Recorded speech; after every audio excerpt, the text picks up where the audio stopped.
Então, como a gente já falou, o ato de registro no cartório é que vai criar a entidade. E esse ato de registro, ele tem que observar uma certa formalidade em alguns documentos. A começar por um requerimento assinado pelo representante legal, né, que na verdade esse documento vai de certa forma ser a capa do pedido, né, que é um documento bastante simples, que ele simplesmente requer ao cartório X.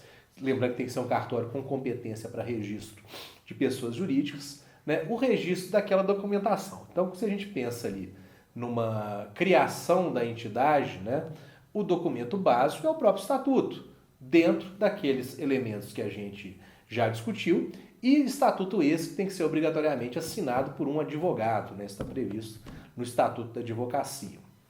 Além do estatuto, né, além do requerimento, tem que haver a ata de fundação da entidade, no qual o estatuto é aprovado e é eleita ali a primeira diretoria. Então, esse documento, a ata, né, ele não traz ali uma grande dificuldade, um grande mistério do ponto de vista jurídico, ele é um documento que tem que ser claro, né, a gente recomenda que ele seja o mais objetivo possível e que ele conste expressamente essa questão de aprovação do estatuto, né? Normalmente o cartório aceita que o estatuto vai em anexo à própria ata, não faz, na nossa opinião, não faz sentido e nem há obrigação legal que se transcreva o estatuto na própria ata.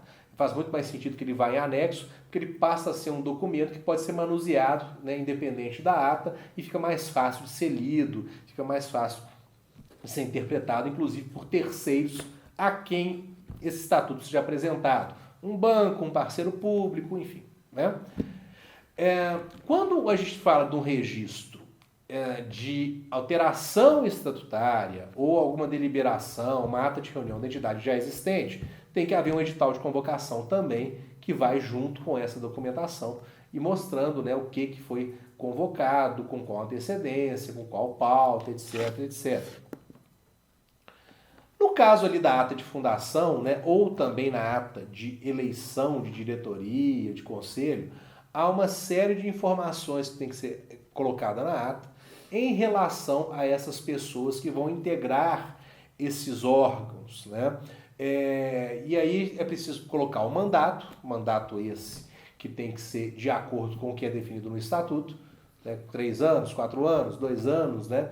Indicando que ele está tomando posse naquele momento, se for o caso, para ocupar o cargo X durante aquele período. E é preciso indicar o nome completo da pessoa, estado civil, nacionalidade, profissão, documento de identidade com o órgão expedidor, número do CPF, residência, né, o endereço, domicílio de cada um deles. Se houver, a pessoa for solteiro, data de nascimento também, e se for estrangeiro, cópia autenticada do documento de identidade com o visto permanente, caso haja, logicamente. Né? Lembrando que essa documentação tem que ter também uma lista de presença, que pode estar anexa à ata, pode estar ao final da própria ata, onde há a identificação dessas pessoas com o nome completo, com o documento de identidade também nos campos de assinatura. Então é muito importante atentar para essas informações que tem que constar na ata para evitar problema no ato de registro. No caso ainda de criação da entidade, é preciso apresentar um documento que é o DBE, Documento Básico de Entrada, que normalmente o contador da instituição, o contador contratado pela instituição, emite muito tranquilamente no site da Receita Federal, isso aí não tem mistério, né? E especificamente em Minas Gerais, uma pesquisa de nome feita no site ali do Instituto dos cartórios de registro de pessoa jurídica em Minas Gerais. Né? Feita a ressalva, importantíssima, que essa consulta de nome não se confunde com a questão da marca. Marca, o âmbito de consulta é o site do INPI, porque esse é um banco de dados nacional. A viabilidade de denominação das entidades perante o cartório é uma pesquisa de âmbito estadual. Então, quando a entidade está sendo criada, quando se concebe o nome, a marca, é importante fazer essa pesquisa nacional também. É muito comum situações de conflito em que a entidade registrou a denominação, achou que por isso estava protegido e depois se deparou com uma outra instituição com uma marca registrada em âmbito nacional. E muitas vezes essa outra instituição quis o quê? Impedir essa primeira entidade de usar o nome, e aí é uma briga bastante controversa e que eu pessoalmente acho que vale a pena prevenir num caso desse com muita atenção do que logicamente remediar. Então a gente tem que mais uma vez tomar cuidado com essa diferenciação. Denominação é uma coisa de alcance estadual, equivale ao nome civil da entidade. Marca é outra completamente diferente, de alcance nacional, com registro no INPI e não no cartório. Bom, agora vamos falar um pouco a respeito do regimento interno das entidades. O regimento interno, ele não se confunde com o estatuto. O estatuto, como a gente explicou, ele é o documento básico da instituição, é a alma, é onde tem as características principais e é um documento necessário para a própria criação da entidade. Já o regimento interno é um documento facultativo, não é obrigatório que a entidade possua regimento interno. É uma decisão de gestão ter ou não o regimento interno. Qual é a função básica de um regimento interno? Regulamentar questões de funcionamento da instituição. Questões essas que ou não foram tratadas no estatuto, ou são questões que o estatuto prevê, mas é preciso um detalhamento maior em outro documento. E muitas vezes faz sentido que você tenha o regimento, ao invés de jogar todo o detalhamento para o estatuto, para não deixar o estatuto um documento muito inchado, muito mais difícil de ser lido, manuseado, para que você tenha uma facilidade de atualização desses pontos, porque o estatuto nas associações, como a gente já viu, só pode ser alterado por meio de Assembleia Geral. O regimento não. O regimento eu posso ter uma competência estatutária que defina que quem cria e altera o regimento é, por exemplo, a diretoria executiva. E eu não preciso fazer uma ata de assembleia e levar registro no cartório. Então há uma diferença importante aqui. A gente tem que lembrar que o regimento também é um documento vivo que muitas vezes tende a ter uma necessidade de atualização até maior que o estatuto, na medida em que ele é um documento mais próximo da realidade concreta, detalhada das instituições. Então, o primeiro ponto é esse. O regimento não se confunde com o estatuto e ele é facultativo. Ele é estabelecido dentro da governança que a entidade estabelecer, né? Segundo ponto é que o estatuto deve prever a quem cabe a elaboração ou aprovação do regimento interno. Normalmente, a diretoria executiva tem um papel importante na questão do regimento, no mínimo, na proposta de minuta, de elaboração desse documento, do conteúdo desse documento. E por que a diretoria normalmente tem ali um papel mais à frente? Porque o regimento interno, como eu mencionei, ele tem essa característica mais concreta do dia a dia da realidade. E a diretoria, por ser um órgão de caráter executivo, ela naturalmente está mais próxima desse dia a dia do que, por exemplo, a Assembleia Geral, que se reúne ali mais esporadicamente, que não responde pelas demandas diárias da entidade. Então, a diretoria naturalmente costuma tomar à frente a questão do regimento, ainda que não seja o órgão de aprovação. Isso tudo depende de como o estatuto vai estabelecer. O estatuto eventualmente pode determinar que quem aprova o regimento interno não é a diretoria, é um conselho. Isso aí depende de cada entidade, não há regra jurídica na legislação que imponha a quem quer que seja, ao órgão específico, o poder de aprovação do regimento interno.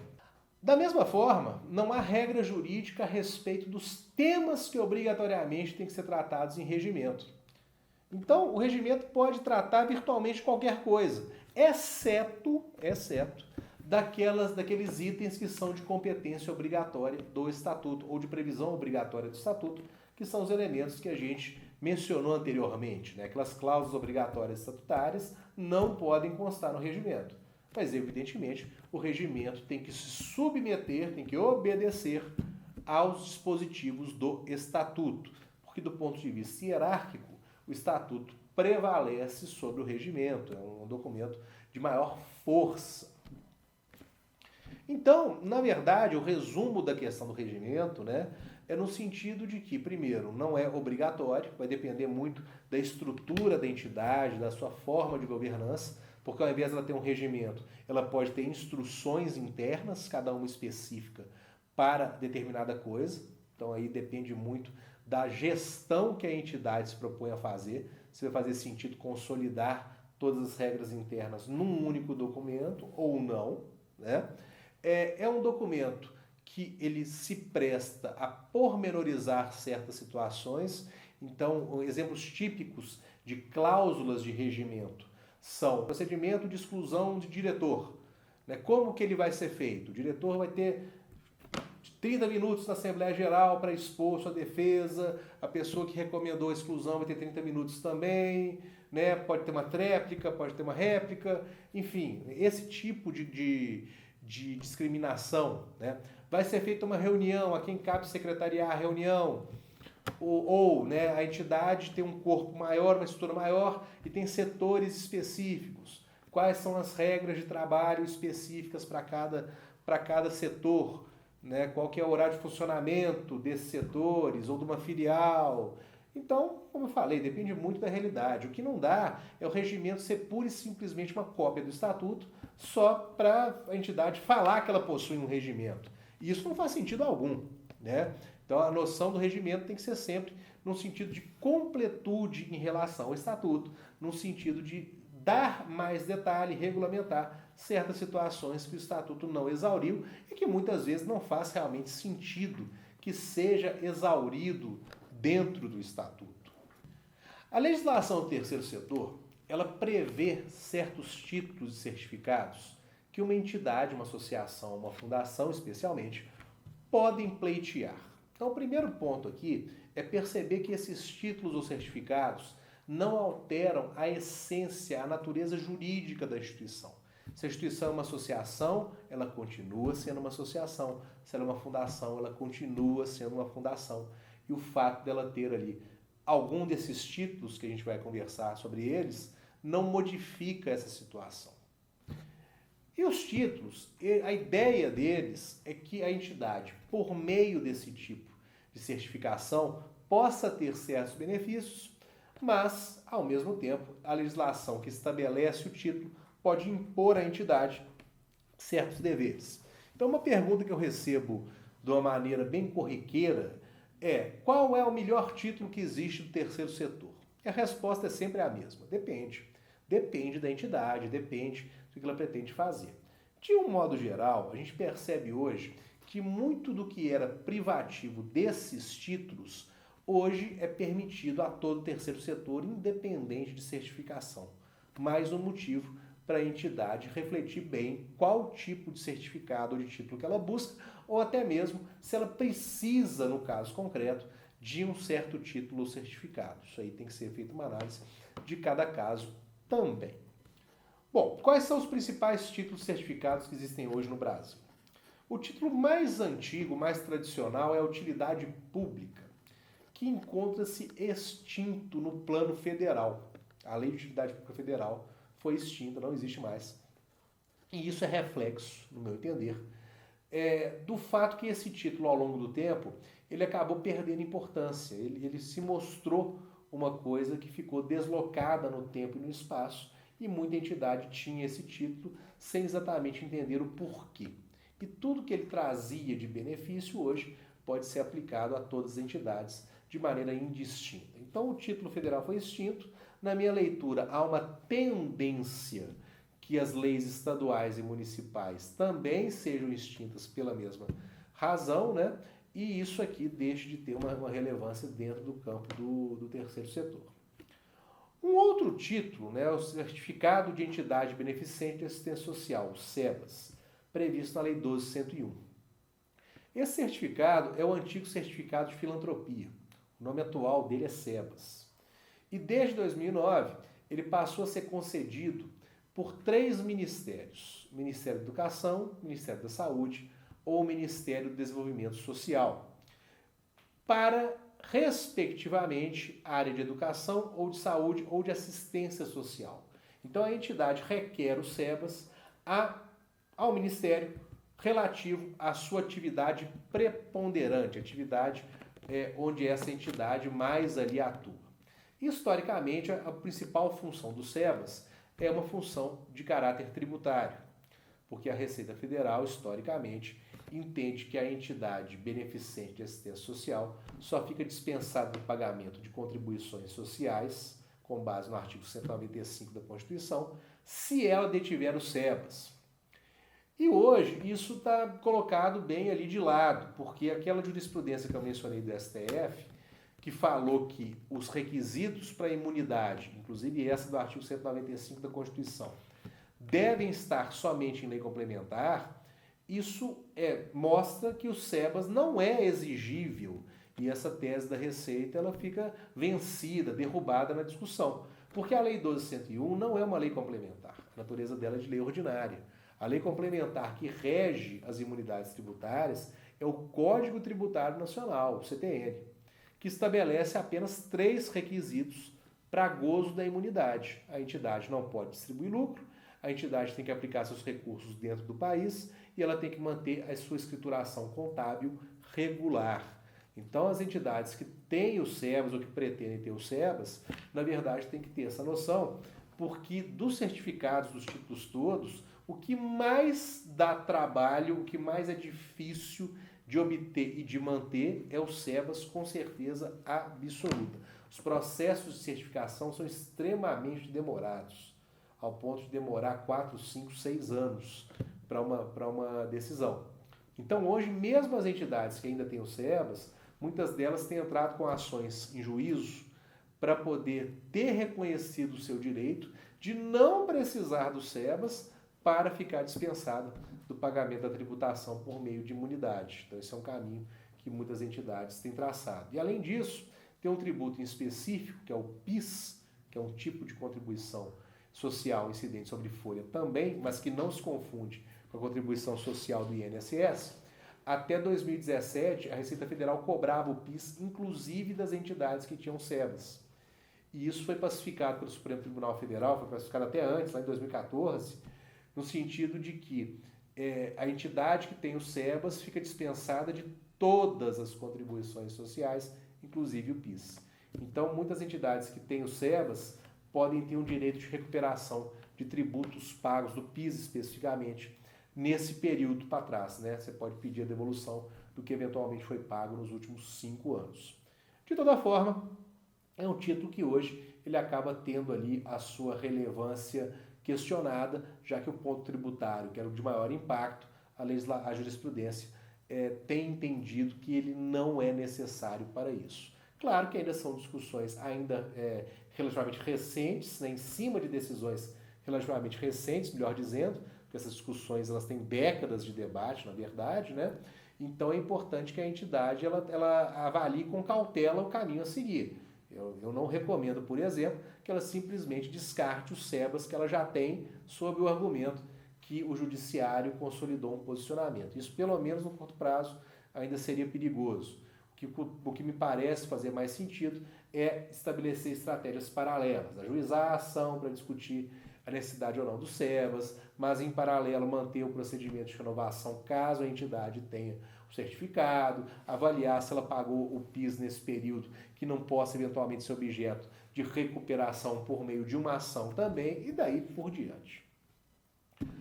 O título de organização social, OS, ele surgiu no final da década de 90.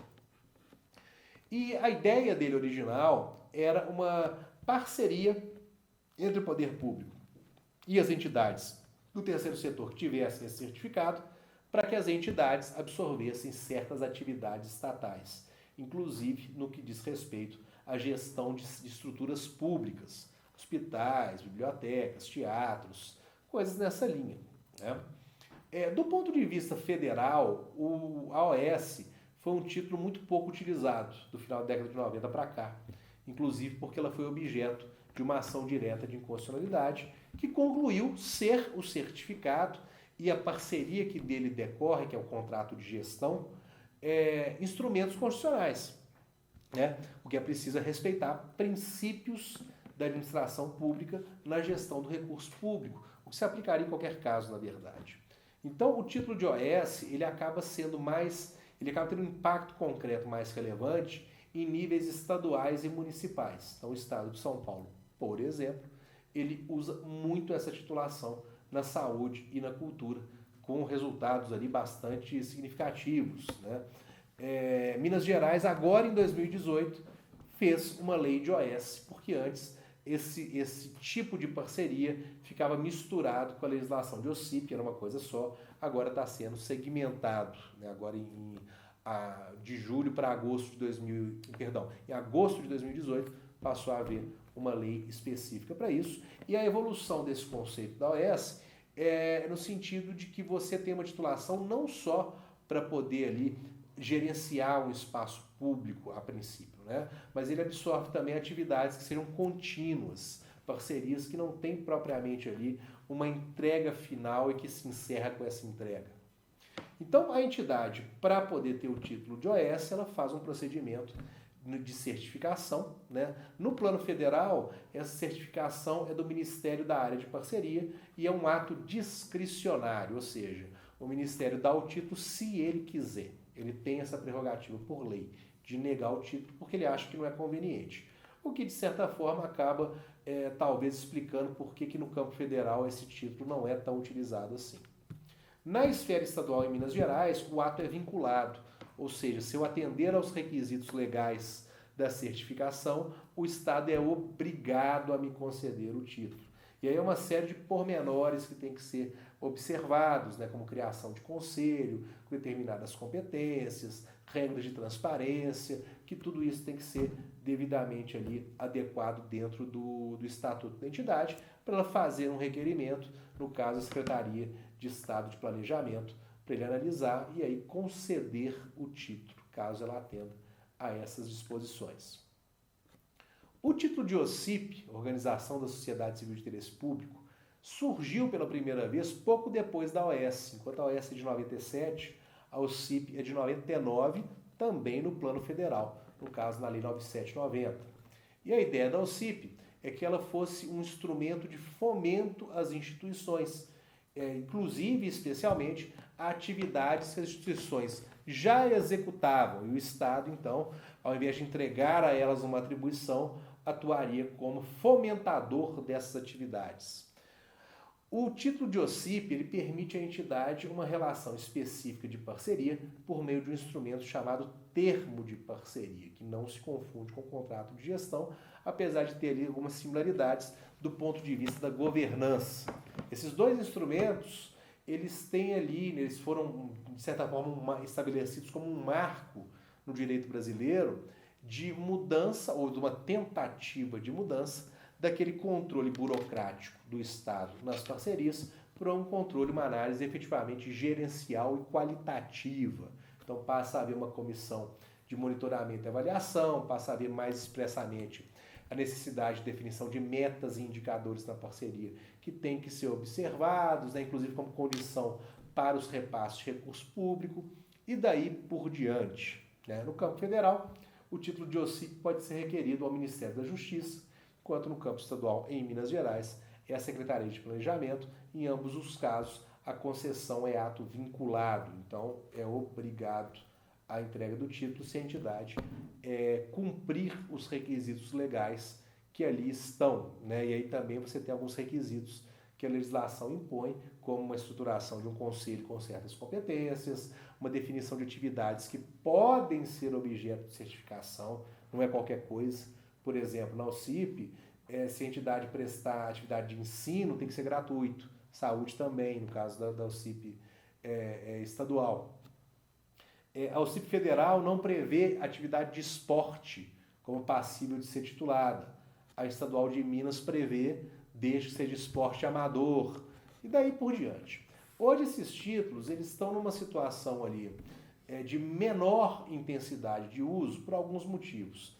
Primeiro que a Lei 13.019, né, o marco regulatório, ele incorporou várias das regras de governança trazidas no final da década de 90 por essa legislação para os convênios no modo geral, que hoje não é mais usada a figura do convênio para a parceria com o terceiro setor, né? Agora temos o termo de fomento, o termo de colaboração e o acordo de cooperação, que acabou incorporando várias regras de governança, o que aí torna às vezes necessário por parte do Estado o uso da legislação de OS ou de OCIP para chegar no resultado de uma parceria com um caráter focado na eficiência, tá? E também depende muito de cada caso e da definição do parceiro público.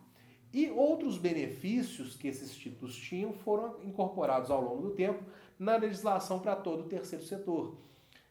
Então, por exemplo, o AuCIP ela tinha uma forma de captação específica, no sentido que as empresas tributadas no regime de lucro real poderiam doar para a entidade e abater esse valor como despesa operacional dentro da sua contabilidade, e isso gera uma economia tributária parcial. Mas a entidade tinha que ter o título de OCIP federal. Hoje, qualquer entidade pode ter esse mecanismo independente de certificação e daí por diante, né? Então, se a entidade hoje for pensar em buscar registros desses títulos, né, ela tem que avaliar mais do que nunca se eles realmente são necessários. E um último título que eu destaco, que é a ICES, né, Instituições Comunitárias de Educação Superior, eu apelidei esse título de OCIP da Educação Superior, do Ensino Superior. Porque a legislação de OCIP, ela fala que a educação tem que ser gratuita, se a entidade quiser buscar esse título. E a gente sabe, especialmente no ensino superior, que chega a ser inviável, muitas vezes, que a instituição privada seja totalmente gratuita, por uma questão de sustentabilidade econômica. Isso acabava impedindo que várias universidades, que são ali polos de conhecimento, né, de excelência, não pudessem ser parceiras do poder público por meio da ferramenta de OCIP especialmente, porque elas não conseguiam ser totalmente gratuitas. Elas eventualmente são até beneficentes, que aplicam parte da sua atividade de gratuidade. Mas serem filantrópicas no sentido de serem integralmente gratuitas, realmente muito difícil.